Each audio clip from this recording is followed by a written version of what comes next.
But what I wanted to say was that uh, about the guiding. Wait, oh, now I confuse myself. Authentic nature connection, being Yeah, yourself. and just this thing of you have to go through all these things. You have to go through all of that to land at, I don't know what where I'm now, but I've landed somewhere. And it's interesting that you said about 10 years ago when you started with something that you didn't know what it was going to be. I did the same.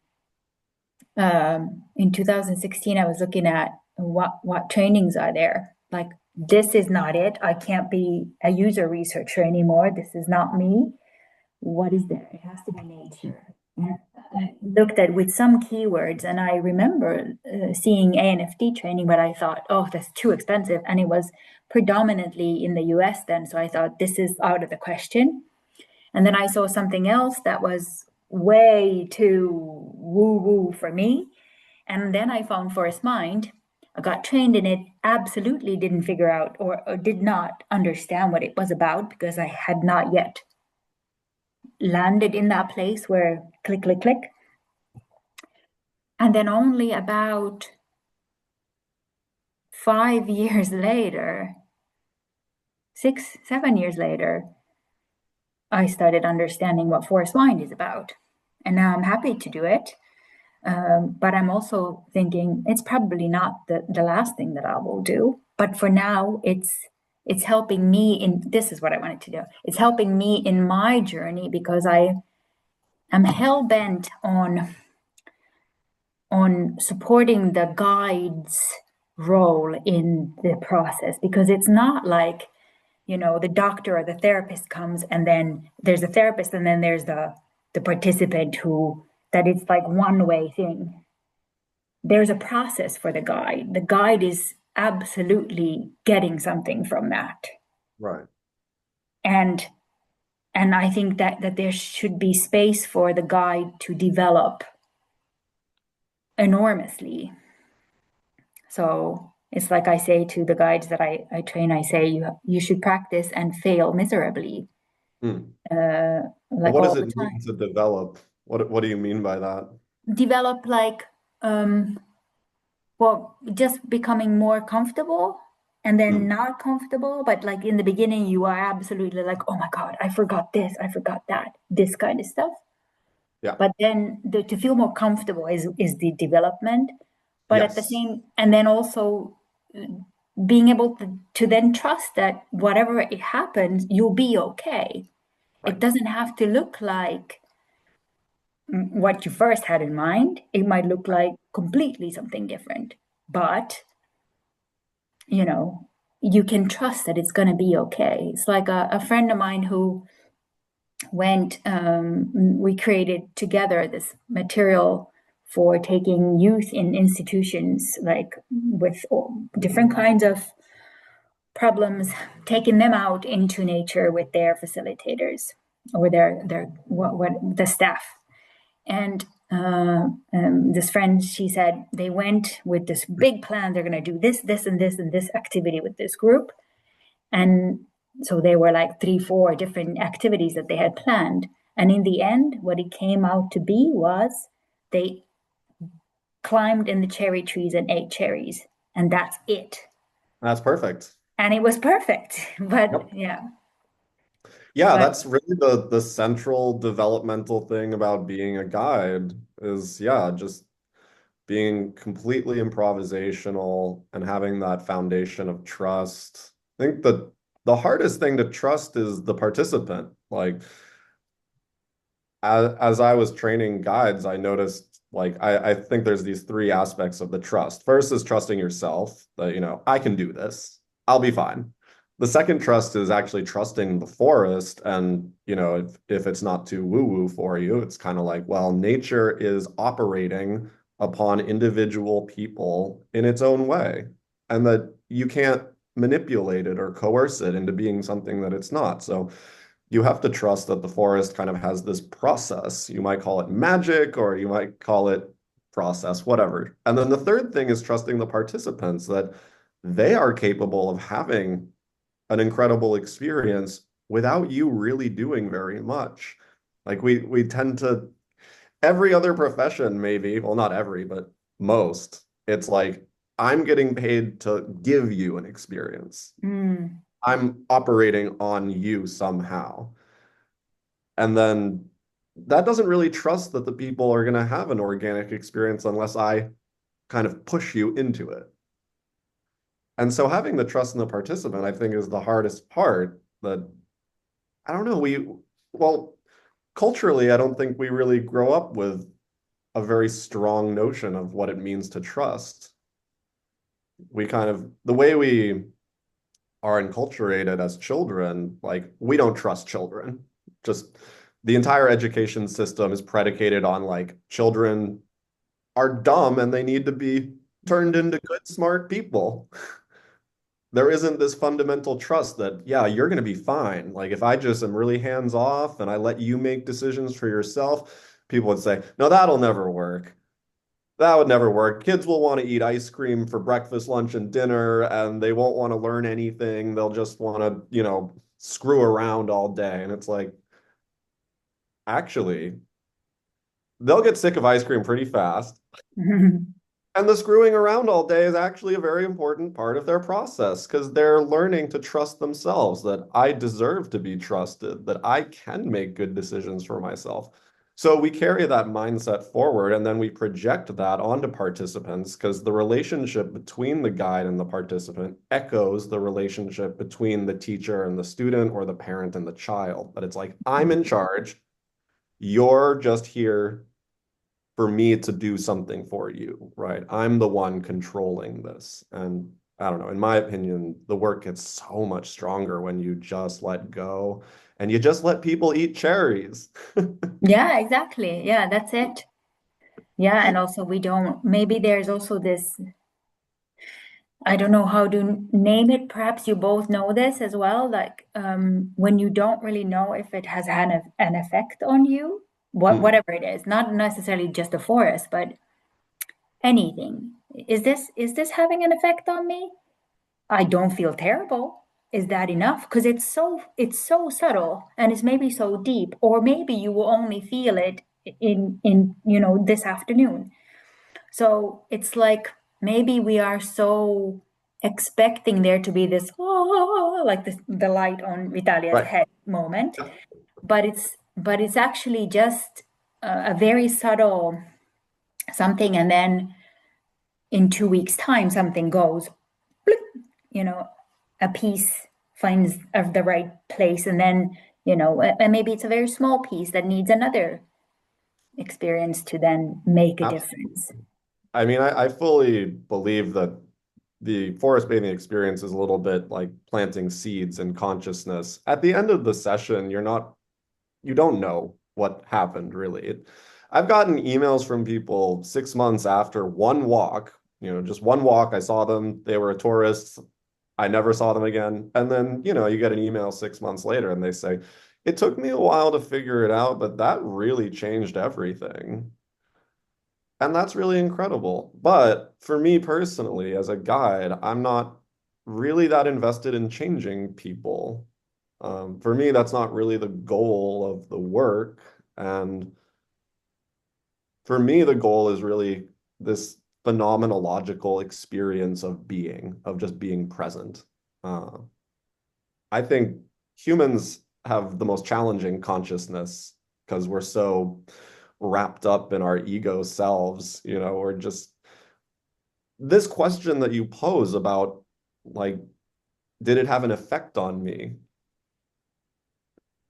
Do trees and squirrels and clouds ask that kind of question? Because what is the me we're talking about here? Is life just a project about refining this character I'm playing? So for me, forest bathing is like, I want to experience reality like the squirrel and the cloud and the tree. I want to be here. And so the idea of this kind of sensory nature-based practice, it's like we are animals. I know we are, but we don't feel like animals. And I think the legacy of Descartes and the Enlightenment philosophers was just so damaging to our psychological health. But the legacy of that is it's convinced us that I think, therefore I am, that my whole being is predicated on thought, on cognition. And so we've just forgotten how to let go of thinking. But when I'm out there, just it's things like the most simple stuff, just stare at the clouds. And 5 minutes later, you're not thinking about anything.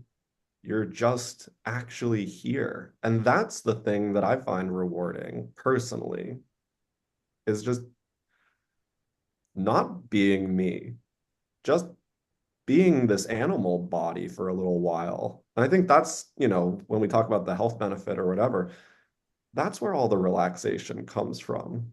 It's like, oh, thank God. I don't have to think about anything. I can just be here. Well, yeah, that sounds like an experience I'd like to have. Mm-hmm. Vitalia? Yeah, for me, I am often thinking why I remain interested in forest bathing. And I think there are probably several angles. Probably you know that Henrik Olson, who was with us, so he wrote this PhD thesis about forest bathing as social movement. So I think I'm also interested in this dimension, what this practice is doing for our society, for dynamics of our society, especially in long term.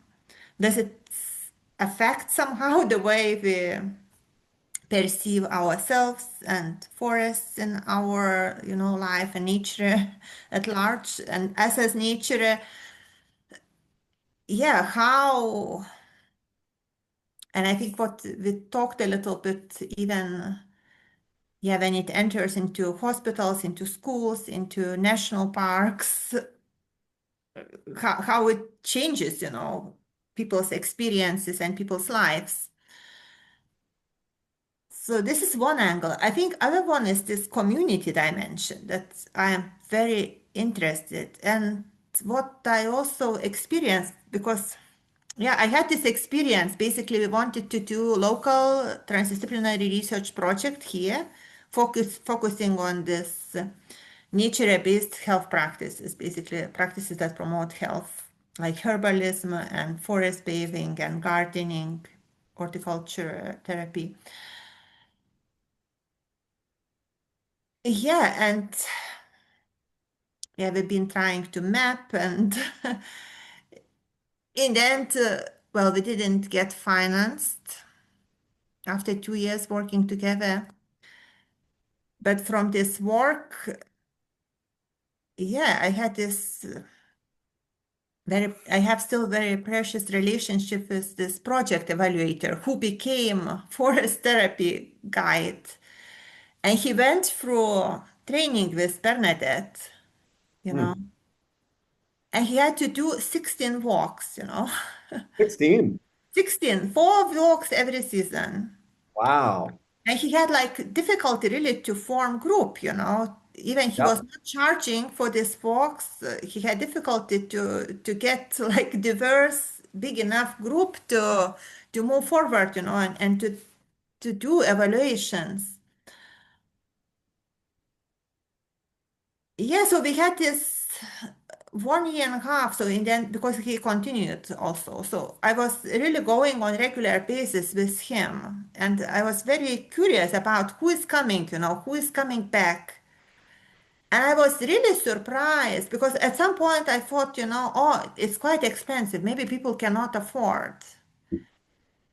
And and he is really very good guide because he became guide after doing many other mindfulness practices. Like he was doing biodance, he was doing mindfulness, he was doing permaculture. So he really had this body, of work and experience on which in which he integrated forest bathing. So he's very good guide and what he offers, it's really it's extraordinary experience. And I could not understand, for quite some time why people are not coming back, because this is basically what was happening. People were not coming back.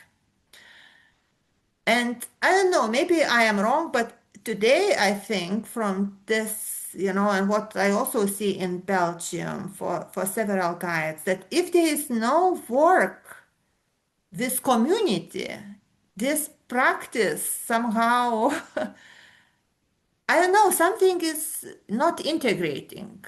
I know people come, it's some kind of experience. For some people, it resonates, they come back. For some, it doesn't. For some, it was kind of curiosity, because they wanted to know what it is, or they have other engagements. Maybe they cannot afford because of different constraints. But it really brought me realization that between the sessions of forest bathing, something has to happen if we want to weave community. Mm. And then I got it more or less at the same time, I got involved into Nora Bateson's work. I don't know if you know Nora Bateson. So she's doing this, well, I think probably for many people it's very different what she's doing. But for me, it's kind of storytelling. She has the storytelling method, which has it's very improvisational. It has very vague structure. So Cool. basically, people are coming, and it's up to everyone how much they want to, listen or share stories, because it's especially when these warm data labs happen in face to face, it's very free. You just move in the space between different stories and different contexts, and you choose, maybe you don't want to share a story with anyone, or maybe you're looking, for spaces that really people listen to you. So for me, this kind of integration, and it was a scientist that I met in Edinburgh University, Alette Willis. I read her work, one of the articles, where she speaks about outdoor experiences, not explicitly about forest bathing. That this kind of integration process is very important, that what people experience through forest bathing. For some people, probably not for everyone, but for this group of people for whom it's really kind of important to talk about it, and kind of even maybe to research, to do some ethnographic or autoethnographic research to understand what is happening with them. And I think I am one of these persons. And for me, if there's no community work around forest bathing, I think it's somehow this social dimension, this group dimension, this group dynamics, I know, getting to know guide, getting to know other people, and cultivating relationships with these people. For me, it's really important because it's intimate place. And of course, as you say, that some people come to one walk, we also met this. You remember Katriina Dave from Manchester? He remember as a child he was sharing his story that as a child he went to some school trip, and there was some kind of snow or something. There were such impressive weather conditions that this is how nature love was born for him from the school trip. So there are Mm. these epiphanies, that people have very kind of strong experiences. But I think for many people, this like everyday experience and living relationships is very important. And I think for me, it is very important too. And this is still what I am kind of looking for in this practice. Mm. And for me, it's kind of sustainability. If you want to really that this practice becomes like every day, that it ripples into our lives, I think it's important that it becomes like craft, that to come back it to regular basis, to deepen these experiences, and to go on some growing path, that it would not be okay, I did it, I know how to do as a guide, I think you touched on this aspect. Oh, and I also, as a participant, I know what to expect, and it becomes kind of, okay, boring routine. But to be on some kind of path of adventure, growing together and learning together and asking new questions and having this collective memory also and coming back, oh, what happened, like we are talking here together. What happened in 2018, or in Finland, and what ripples still from these experiences. Because I think most ridiculous thing what I also found in this that sometimes some trainers from guides that they are training, they ask to fill evaluation forms after forest bathing session. And I feel it so annoying, like so useless and so annoying because as you say, maybe what happened, I will realize, I will feel some kind of connection maybe in 6 months or in 6 years, We don't know. It's this kind of soil work that is very intimate and sensitive. And I think it's not to map, not to harvest after the sessions, Right. because it's just to allow to live it, no, and to somehow go on own way and not to grasp like some kind of prompt. Okay, what did you experience? Okay, there are these studies that measure blood pressure, no, and this physiological, medical factors. But I think we also tend to do same, even with language and oh, tell what you experienced, no, and that's a bit kind of brutality. I think it's all both intrusion in participants or guides' life, no, it depends whom we question, and it's not mature. I think it's really interrupting process where we shouldn't interrupt. Absolutely. Wow, there was so much in there. I kept being like, "Ooh, remember that. I want to talk to you about that." I mean, okay, at this point, 10 years later, I don't really think forest bathing is going to save the world. And I think that's okay. Um, maybe the world doesn't need saving, but I do notice that there's a massive difference in people that get trained as guides versus people that are participants that come through in their level of kind of like that social dimension of can this be a like a North Star? Can this practice really support us in living a life that protects and honors the earth? I noticed that with guides that, at the end of the training, I hear all these stories and they're very beautiful little things where people will say something like, I used to rake the leaves up in the autumn, and now I understand that it's actually much better to leave them on the ground. So now I leave them on the ground. They're willing to kind of push away an aesthetic tradition that, your yard shouldn't be messy, in favor of a more kind of biocentric approach to just life, these little things, people just doing little things every day that support the life that is all around them. I noticed that with almost all the guides, but I don't know if that happens from people coming on a forest bathing walk necessarily. I think you're right. I think a lot of people come because they just kind of want to know what it is, just to have the experience.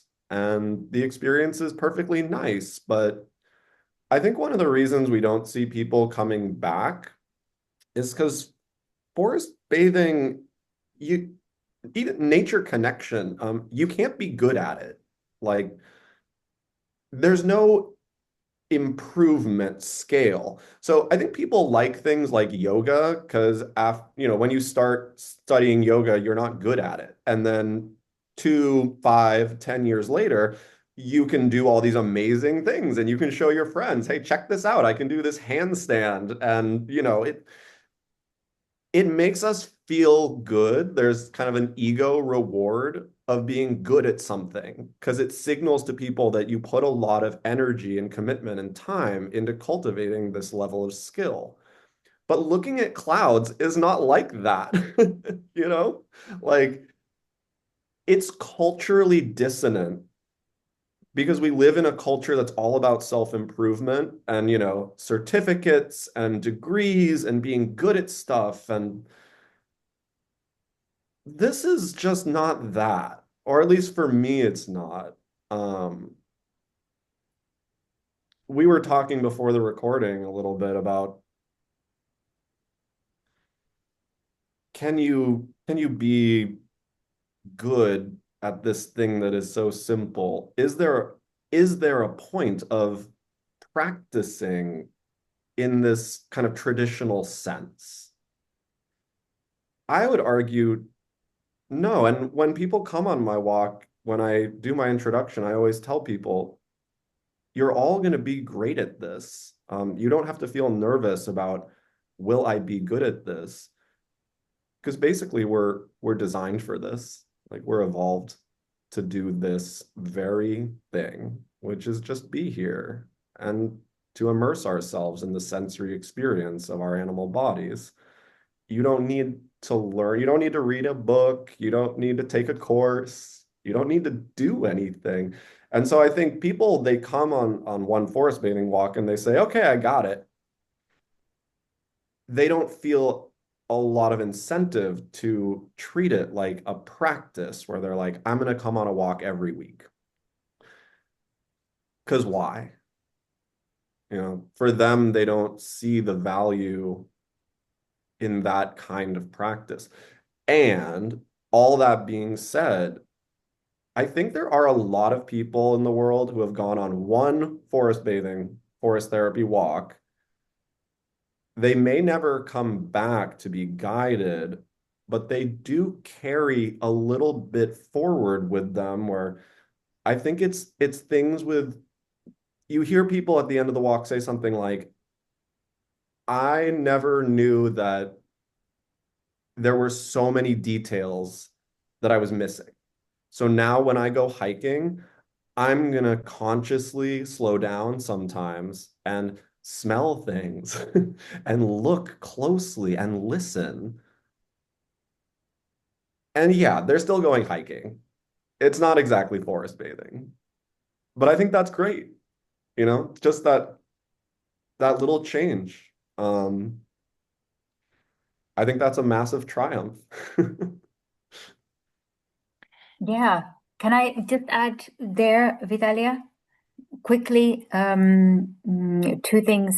You mentioned you for your retirement ceremony, you had this musical experience. I had a very different kind of forest bathing guiding experience just 2 weeks ago. It was for the banking and insurance sector.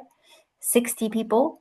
It was supposed to be 90, but it was 60 people, and they were all wearing the silent disco headphones.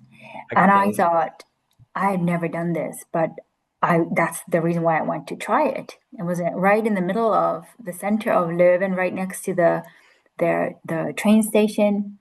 There was a little pocket park, and I had gotten instructions that it should be quite scientific. So they want to be like blasted with scientific facts. So I had that going on as we were walking to the pocket park, just bam, bam, bam, and then just quieted it down there. And I only had 45 minutes for this entire experience.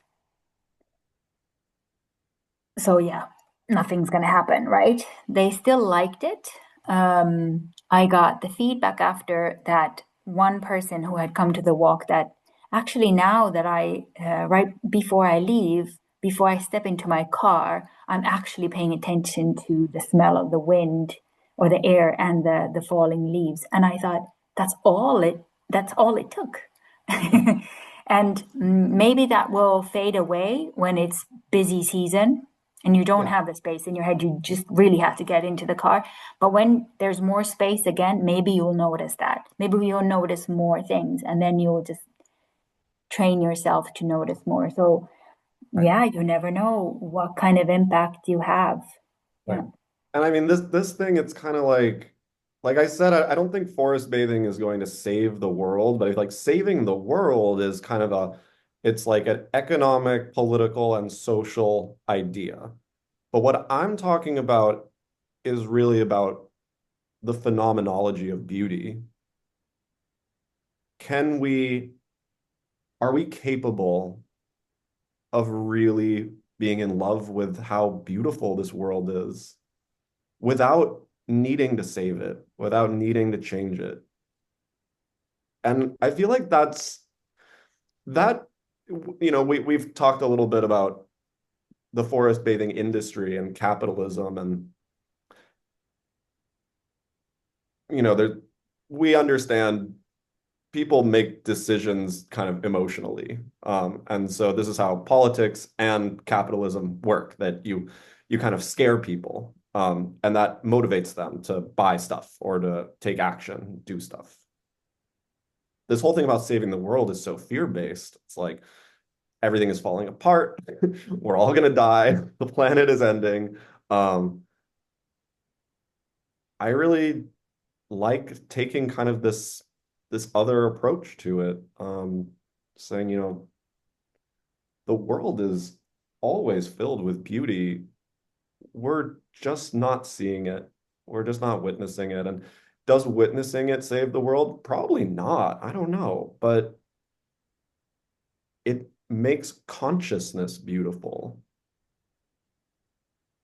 I want to live in a world like that, right? I'm okay with the world as it is. I would like our perception of reality to see more of the beauty here. That's enough. Yeah, here then I remember maybe it's very last conversation we had.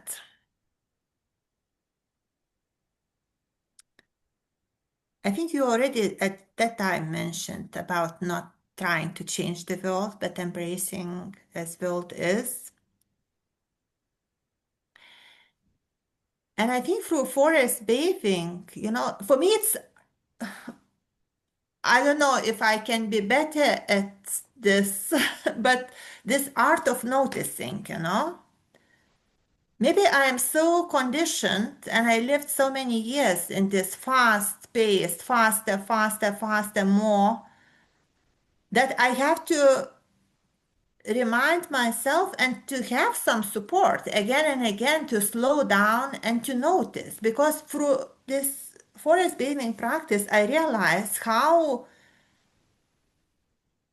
low is my plant awareness. Even I felt, oh, I know plants very well, like spruce tree, I recognize from my childhood and I see it everywhere. And I really observed myself like in how many places I don't see spruce tree and how this coming back even to the same place, I am noticing more and more plants I didn't see before. Hmm. And sometimes I know different lights, different season, different invitation helps me to notice what I didn't notice before. And it contributes to this feeling, wow, this place is so beautiful because it has this many different diverse inhabitants. Hmm. But at the same time, I think already like a few years ago you mentioned, it's about, for me, this forest bathing also opened seeing this, I don't know, ugliness. I don't know. I'm always a bit, I feel not very sure about this words, but like I also started to see all these wastelands that I didn't see before. And that's really, I feel pain in my heart because I don't know, even in forests we have this, or we have litter, that people come and throw things, sometimes even mattresses they bring to the forest or all kinds of garbage that, one would not imagine even. Or sometimes having very strong storms and seeing how trees are breaking, and falling. or these cuts also, like how people are managing a lot of nature. So it's, I think it's also seeing these parts. I don't know if it's about perception of beauty, but feel kind of painful. Absolutely. I mean that's the whole thing about breaking your heart open. You have to have your heart broken open. That's that's the whole point. And that's where the compassion comes from, is the noticing. I had this experience when I moved to San Francisco. I think it was like the first week.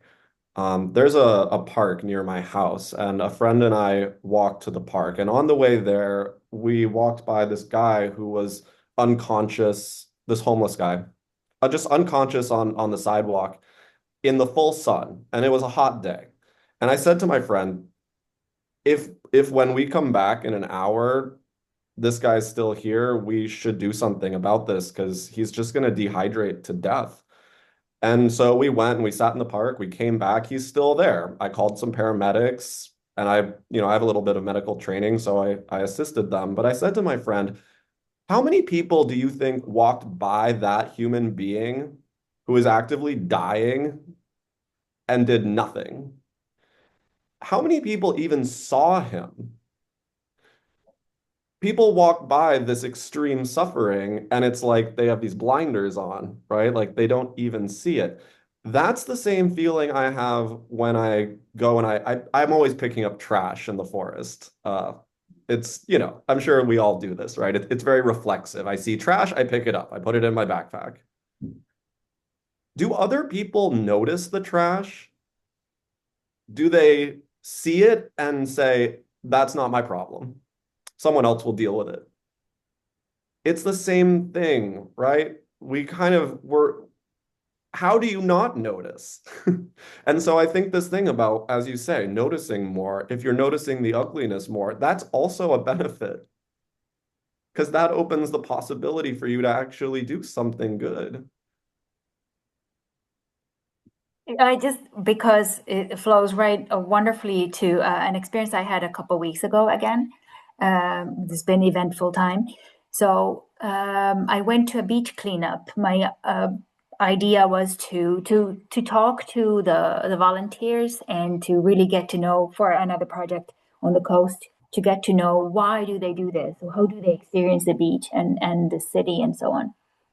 And what came up for most of them was that once you start picking up the trash, you can't stop. Mm. And it's like you get this feeling of unease if you leave it behind you, and this restlessness. And some of them they joked around and they said it's kind of like a positive addiction. Yes. But the fact is that the way that they described it was a little iffy for me because it started being like, can you enjoy the beach in any other way? Or should you? Mhm.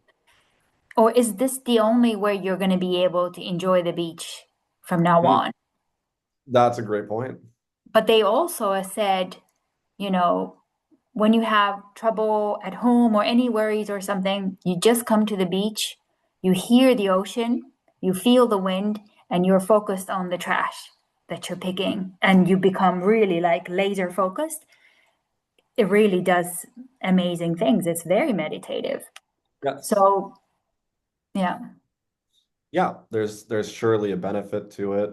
And yeah, I think it's also important to be able to just let go, needing to, if every single person was just picking up one piece of trash, we wouldn't need to have those people, right? We wouldn't need to have like a cleanup crew that would come. Or if people would just not leave their trash at the beach and be responsible for their own stuff, we wouldn't need to have that. So yeah, it's a band-aid solution, right? It's not, that's not actually the problem. Mm. It helps that, we have people that are dedicated to that. But yeah, all of a sudden it's like now the whole world is your problem. Cleaning the world is your problem. And Yeah, you can't have a tiny group of people with that weight on their shoulders, right? Because yeah, I can see where that word addiction, it becomes obsession, right? And that's not fair to them. They're not, the people who are, we haven't designed this class of people that are supposed to be cleaning the world for the rest of us. But if it makes you feel good, Yeah, at and least. if Mhm. you can check out of that, once in a while, I don't experience that kind of addiction thing. Maybe it's the beach environment because there's not maybe that many textures, or maybe it's a little bit more monotone. I don't know. Maybe it just stands out better. I don't know about it, I but wonder if there's like a dopamine rush because it feels like it turns into like a game, like a points game of like how many pieces of trash can I pick up? Can I fill like a really big bag? And then you feel like this massive dopamine rush. I have this giant bag of trash. Oh my God, look what I did. This is incredible. So yeah, that's cool, but we shouldn't need that. yeah. Vitalia, you had want to ask or talk further on the holding of the ugly and the beautiful. Hmm. Yeah, I don't know. Maybe it depends also a little bit when I listen you, Ben, you are much younger than me. Maybe it's about also how strong is nervous system, how much it can hold, but sometimes it feels like, and of course it's not only about trash, it's about, I don't know, some ecosystems being cut, that like we have also in Brussels, we lost several green places and we continue to lose because it's like we need 50,000 social housing, we have long waiting list, and it's all constructions continue by taking the small pockets of nature and building on them. Yep. So for me, it's very much about noticing that what we are losing, and yeah, with this capacity, cultivating capacity of noticing, it's also about noticing this destructive side that continues to grow. I don't know if it can be perceived as beauty, but for me, it's really in many cases it's difficult to see as a beauty. Again, this growing, this technosphere that is growing, and I saw now some images around that, like technosphere, so basically all gray infrastructures that we created, they are bigger than biosphere on the earth by the weight, if measured, calculated by the weight. Right.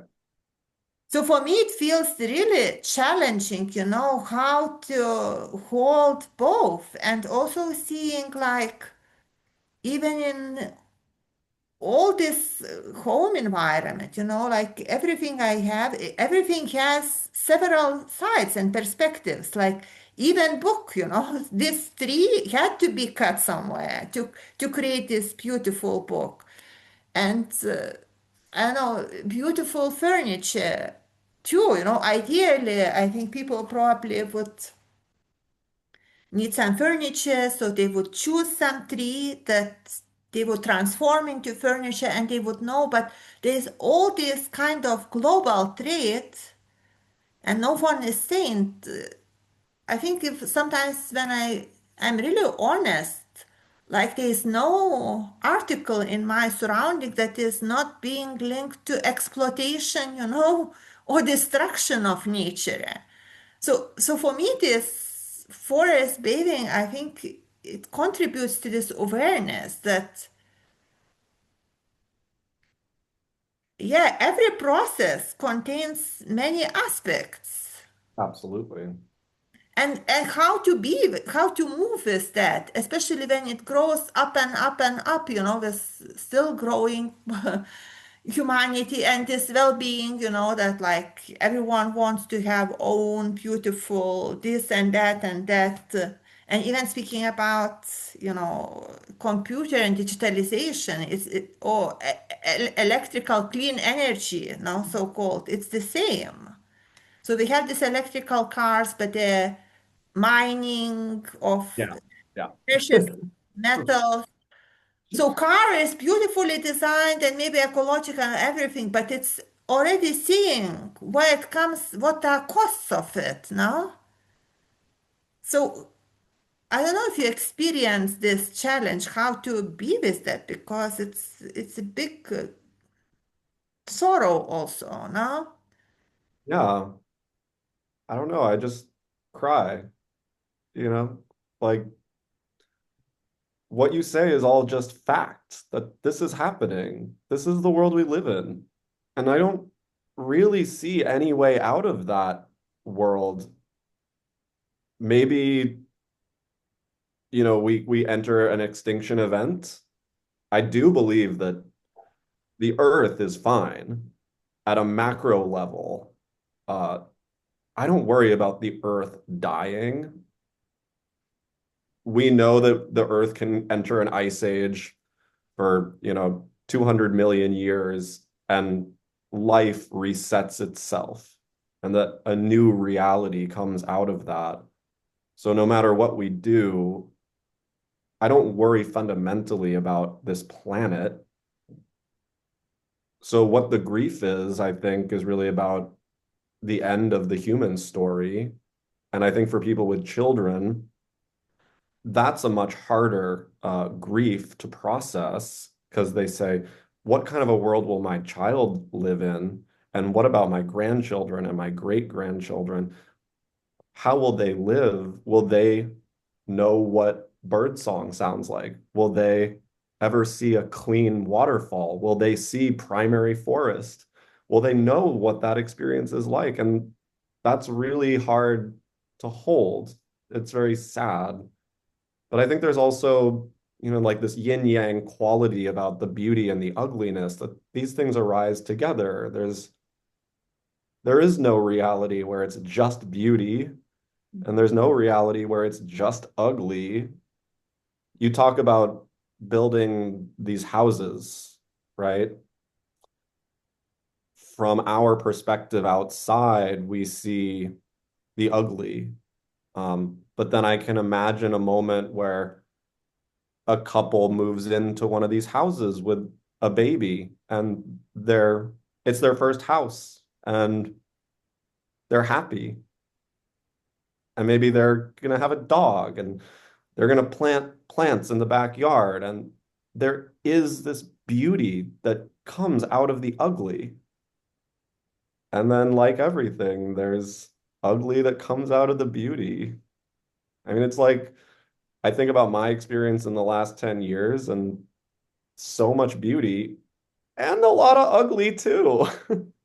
You know, this is just kind of the nature of our reality. So, yeah, I mean, answering that question is very hard. I think part of it is giving ourselves permission to grieve and cry and have sorrow. Um, Part of our modern milieu psychologically, I think people are really kind of wanting a hyper positive reality. Things should be good. And if they're not good, I don't want to think about them. Um, and so we've kind of pathologized our relationship to grief and sorrow, where it's like, no, bad, don't want that. But I think we have to have that process. We were talking about, the funeral and people getting on Zoom to go to this funeral. And part of me is like, wow, that feels kind of silly, but I know that it's important for these people to grieve. So it's not silly. It's like, this is what it is. We need to have these processes. And for me personally,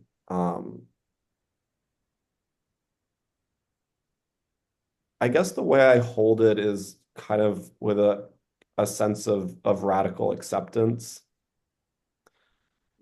I can't change all this ugliness. I don't even know if we as a species can resolve this. without perhaps like, I don't even know, like a massive systemic collapse. Like maybe if like tomorrow electricity just stopped happening and we all had to just kind of figure out how to live without energy, um, it would be pretty ugly for a couple of years, right? But it might be better later. It's okay for me that the world is beautiful and ugly.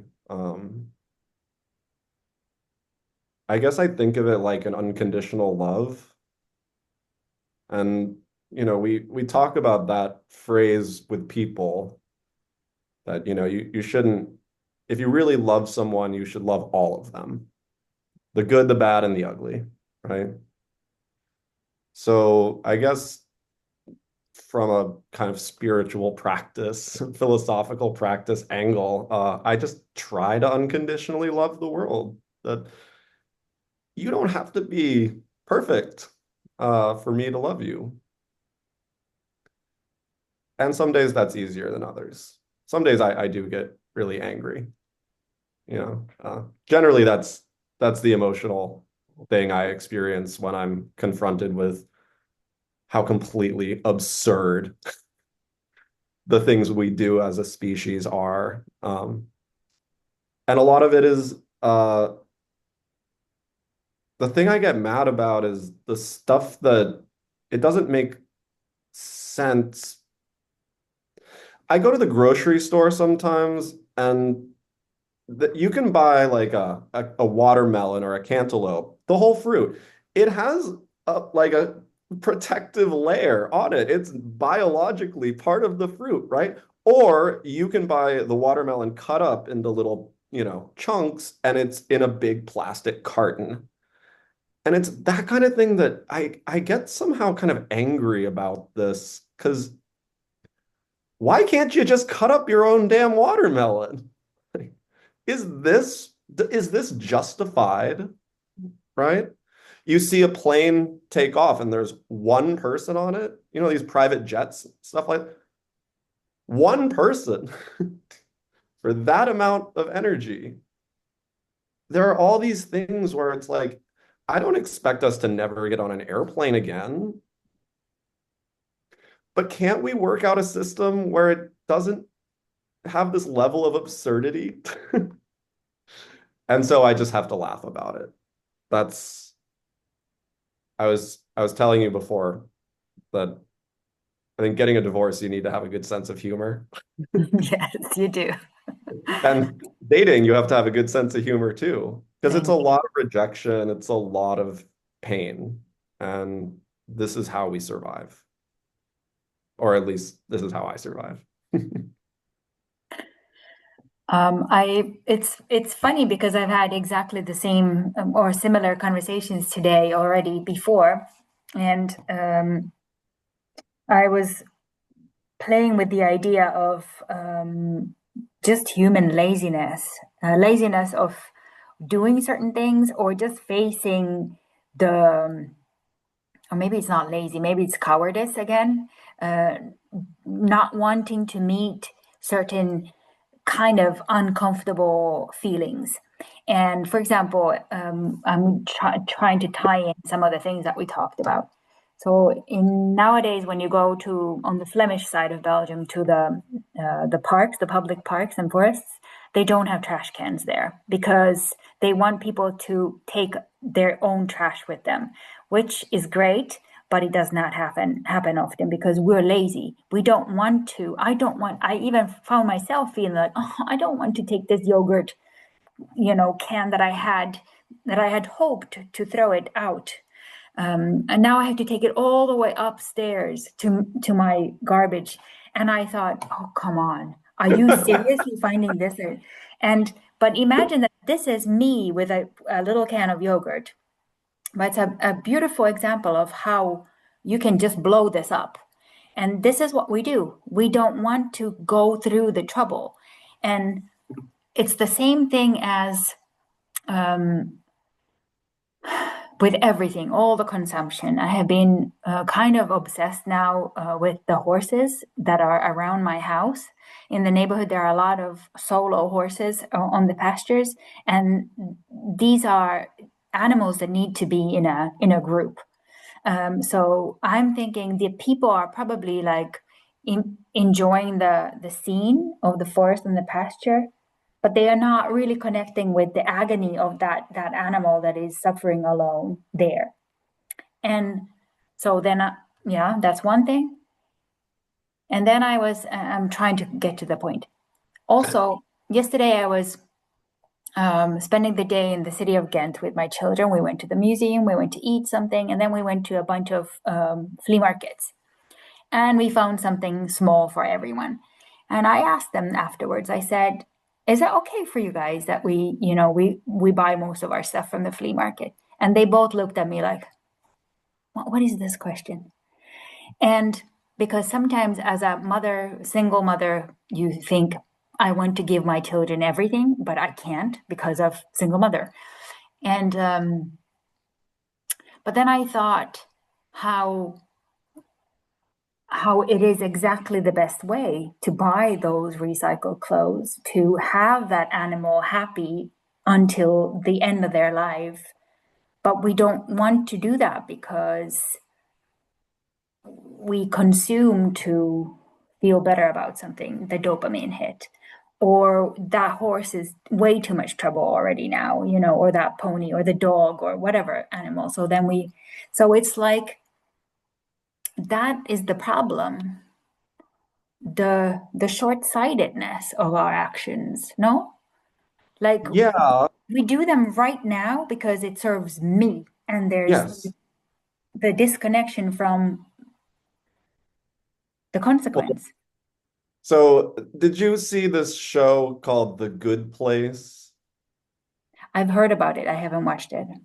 Okay, so in a nutshell, it's about after you die, you go to kind of an afterlife place, and the characters learn that every action that you take in your life has a point, like a number of points, positive or negative, associated with that action. So in order to get into the good place, which is like heaven, you have to score a certain number of points. And if you fail to do that, you go to the bad place. So the whole thing, there's a lot of twists and turns that I don't want to bore you with, but there's this one episode that's very interesting where they ask the kind of angel character, who scored the most points ever? And they find out it's this guy, and he lives his life in this hyper ethical way where, he grows all of his own food and he doesn't kill the plants. It's like he lives in this radically sustainable lifestyle. He never harms anything. He's obsessively ethical, and he does not get into the good place. The guy who scores the most points doesn't get into heaven. So they say, what is happening here? And so they talk to this other kind of angelic being who can explain it to them. And she says, well, in a modern globalist capitalist economy, you never get positive points. We can look at an example. He bought some flowers for his mother for her birthday. Theoretically, this should get you, say, 3 positive points. But the flowers were grown in this industrial farmscape that took the land away from the indigenous people and uses all these fertilizers. Then they put it on a truck, which then had emissions that damaged the atmosphere. And it used water from a water source that wasn't connected to the landscape it's from. There was like an aqueduct that brought it and it took the water away from. Every single thing we do is somehow tainted ethically by the world that we live in. And we didn't choose to live in a global capitalist economy, right? So this is where this question about ethics is so complicated because, yeah, I want to stay alive. What can I do except basically, totally go off grid? And even at that, can I do that ethically? Is that option even feasible? And then, I don't have children, but let's say I'm you. Do I bring my children into the woods and raise them outside of society? Is that good for them? Yeah. I would say no. Mhm. Um, I'd call that child abuse, probably, right? But that's what I'm saying. Like we have these conversations about ethics related to the environment, and it's kind of an impossible situation. And so that's where I've kind of landed in this ethical position that I can't judge you for what you do. Mm. Um, I also understand that consumption is kind of like a drug. We live like our political and economic system right now is just shitty. Like it's not a great world, really. And so buying stuff kind of makes you feel okay for a minute. Mhm. And so I can't be mad at people for wanting to feel good, you know? Um, do I agree and disagree with like what they do versus what I would do? Yeah, absolutely. I I try to make choices about my consumption that are fairly ethical, but it's like the thing with the points. Like even when I'm at my best, I don't believe that I'm ever being kind of rigidly environmentally coherent because I don't think you can. And that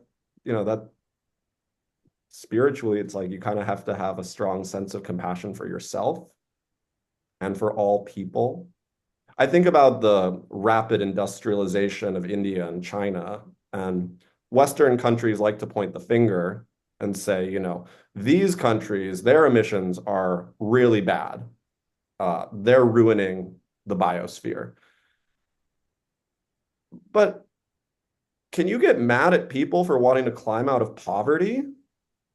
Wouldn't you do the same thing?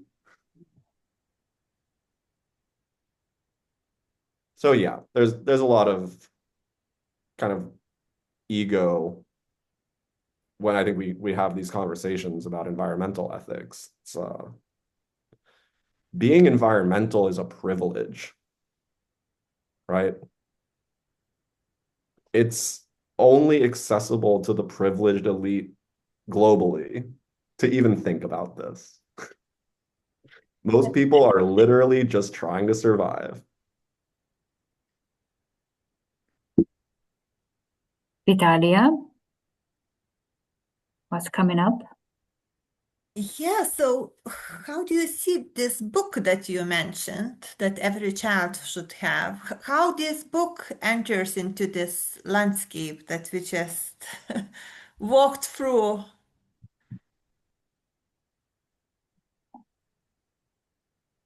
Do quick plug, right?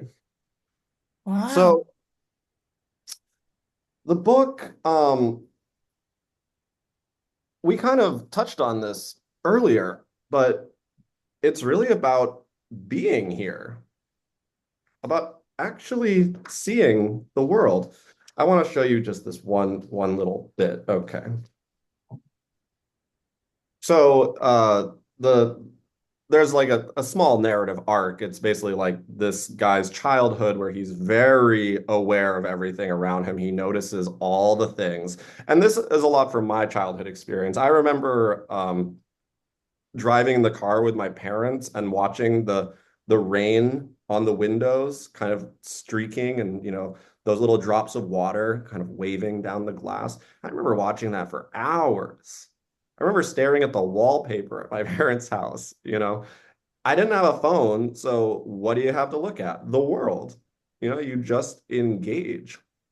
And so eventually this guy gets older and then he has a phone. So there's this there's this section here. I'll show you the illustration. See, he's kind of standing on his phone. It's like superpowers. So it says, being everywhere all at once is an intoxicating feeling. It makes him feel important. It makes him feel seen. It makes him feel infinite. And then there's this page here. But the world weighs heavy in his pocket. The presence of infinity does not linger quietly. It calls to him and devours his attention at every opportunity. So again, it's not about saving the world. I worry about this kind of rise in technology, mostly because I think we're going to lose the capacity to slow down and to be here. And I think a lot of that really is wrapped up in this ego stuff that it makes us feel important. It makes us feel like there's stuff happening, right? And that we're a part of this really big, exciting thing. There's a funny joke about for millennials, going to the toilet without your cell phone is considered meditation. And I think this is so true that we're so incapable of just being here. We can't even sit on the toilet without distracting ourselves, you know? And that's, I guess for me, that's really tragic. It kind of goes back to this thing that I talked about earlier about kind of consciousness and the beauty of the world. Our addiction to this kind of digital world, we just drift further and further away from just the amazing, incredible beauty of things that are right in front of us. They're just right here. I was doing like a forest bathing thing yesterday.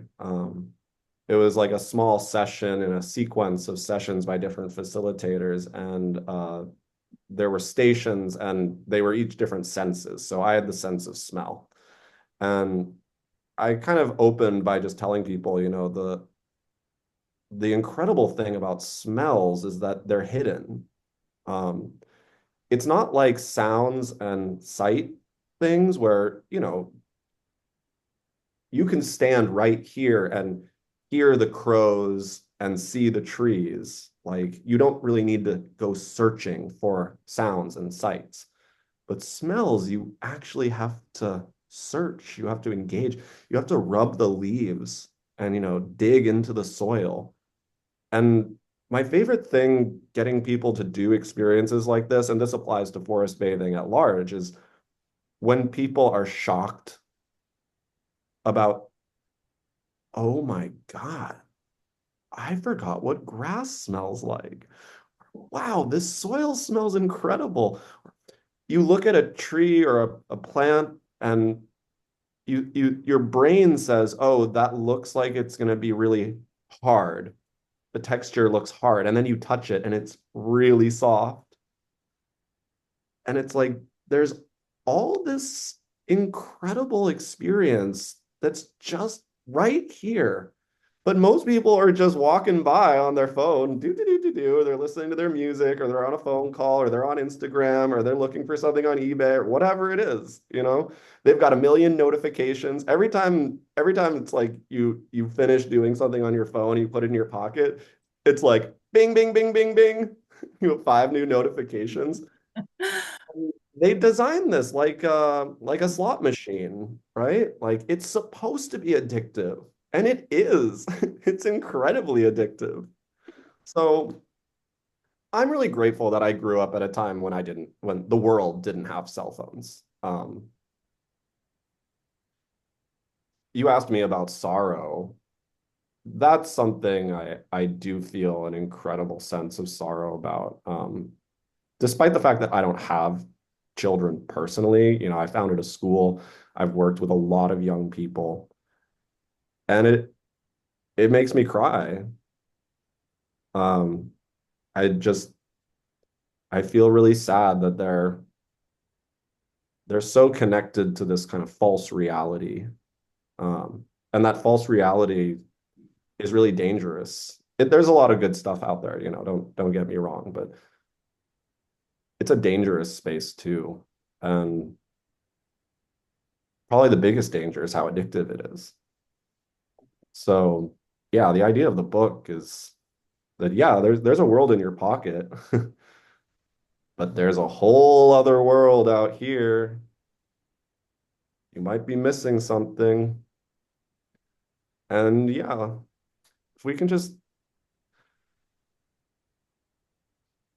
forest bathing is really intuitive for children, I think, up until a certain developmental moment.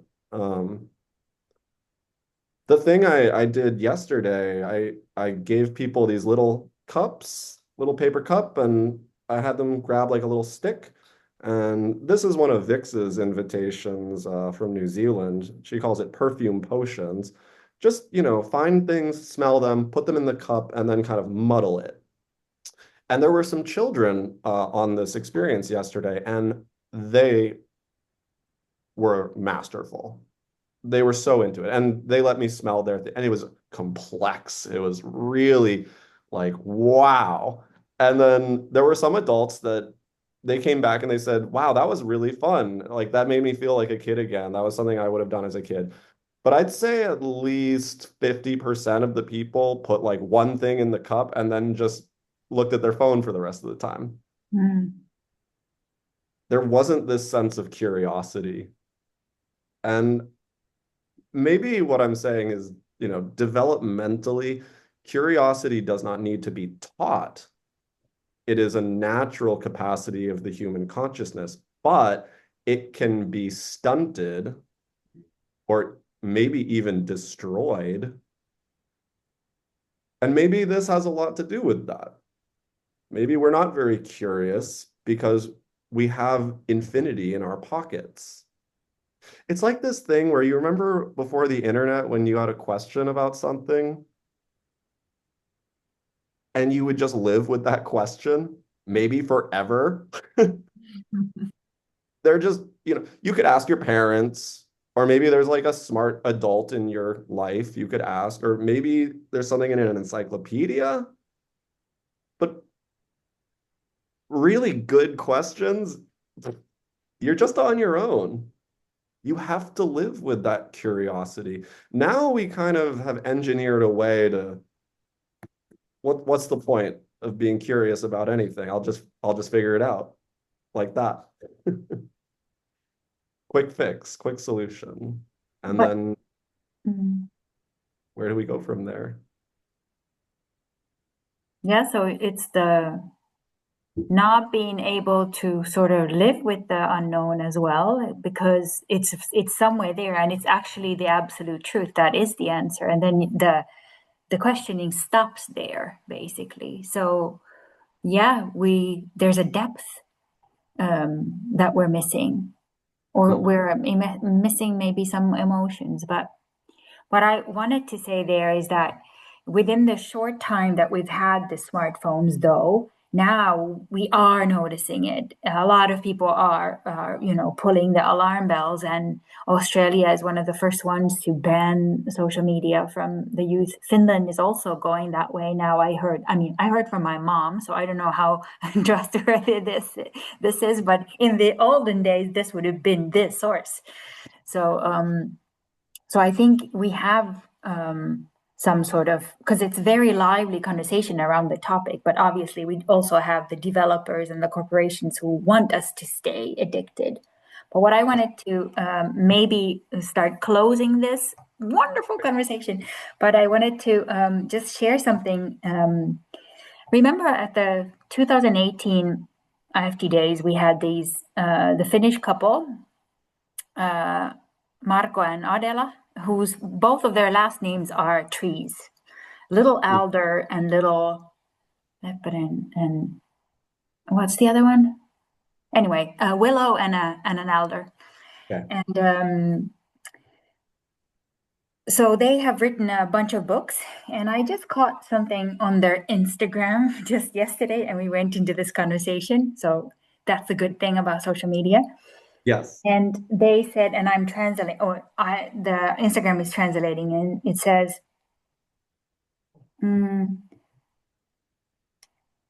so do you like to look at the details of nature? Below are 5 reasons why it's worth it. All these different things. And then it says, attention to details leads to experiences of beauty. Just relax and enjoy. Beauty activates nerve connections that are high in opioid receptors. So the thing is, if we are experiencing beauty, it creates our own drugs, basically. So the fact is that thing that when we are going on where do you buy stuff online, or when you are using these different modalities to fill that void, basically we could just get it through looking at the leaf a little bit closer. So I do think that forest bathing here is, again, you said it can't change the world, but it definitely, or can't save the world, but it can Can't save definitely the world. change. It can Yeah, change the world. because Yes. we're not trying to change the world. We're not trying to save the world. We're trying to make people look at leaves if they want Yes. to. Yeah, That's exactly right. We're trying to make people look at leaves and yeah, smell yeah, yeah. things. I know So it all sounds so silly. My ex used to say, he would say like, it's kind of a sick, sad world that you have built a career off of getting people to look at leaves and smell dirt. And I'd say, well, you're kind of right. It does say something extremely powerfully about our world that, it's not just me. There's an entire global industry around forest bathing, forest therapy. How crazy is that, right? But I said, it's also absolutely necessary. This work is kind of absurd and ridiculous in a way, but it's necessary because at large, people have lost the ability to do this for themselves. They either were never taught how to do it, they don't know, or they're kind of embarrassed. They don't want to do something weird, or maybe they're just so addicted to their phone that they can't slow down enough to pay attention. I love this Mary Oliver thing. She said, attention is the beginning of devotion. So sometimes I open my walk with that quote. I'll say, this kind of is to Vitalija's point, right? How do we live a life devoted to the earth and to our community? It all starts with paying attention. That's the first step. So yeah. Yeah. So thank you, Ben, for paying attention, finding our email, not missing it, responding, and yeah, journeying into this conversation was I, really nice and I precious. love talking to both of you about all this stuff. It's such that's a pleasure. really great. Yeah.